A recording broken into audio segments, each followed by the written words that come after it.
అండి, good morning. నేను శాంతి త్రిబుల్9 ఛానల్కి స్వాగతం అండి. ఈరోజు ఆంధ్ర స్టైల్ చేపల పులుసు ఏ విధంగా తయారు చేయాలో చూద్దామండి. ముందుగా వాటికి కావాల్సిన ఇంగ్రీడియంట్స్ అండి: 2 పెద్ద ఉల్లిపాయలని కట్ చేసుకున్నానండి, 4 పచ్చిమిర్చి, బెండకాయ ముక్కలండి, పసుపు, గల్లుప్పు, కారం, తగినంత నూనె, చింతపండు అండి మీ పులుపుకి తగ్గట్టుగా. ఇది మసాలా అండి. దీనికి కావాల్సినవి ధనియాలు, జీలకర్ర, వెల్లుల్లిపాయ, ఇంకా అల్లం అండి. అండ్ మెయిన్గా క్లీన్ చేసి పెట్టుకున్న చేప ముక్కలండి.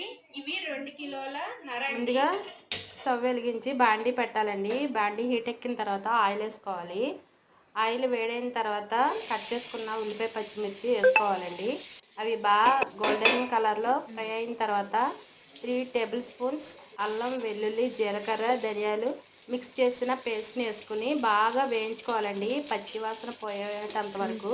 తర్వాత చేప ముక్కల్ని వేసేయాలి. తర్వాత 1 అర స్పూన్ పసుపు, ఉప్పు, కారం అయితే నేను 4-5 స్పూన్లు వేసానండి.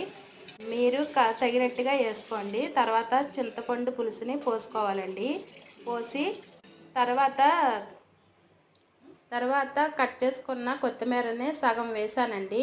వేసి గరిటెతో తిప్పుకోకూడదండి, ఎందుకంటే చేప ముక్కలు విడిపోతాయి. అందుకని ఆ బాండీనే తిప్పుకోవాలి. తర్వాత బెండకాయ ముక్కలు వేసేసానండి. వేసిన తర్వాత మూత పెట్టి మగ్గించుకోవాలండి, ఉడకనివ్వాలి. ఆ పులుసుని దగ్గరగా ఉడికిన తర్వాత స్టవ్ బంద్ చేసుకోవాలండి. ఎంతో టేస్టీకరమైన ఆంధ్ర చేపల పులుసు రెడీ అయిపోయిందండి. మీరు కూడా నేను చేసినట్టుగా చేసుకుని టేస్ట్ ఎలా ఉందో కామెంట్ బాక్స్లో కామెంట్ చేయండి.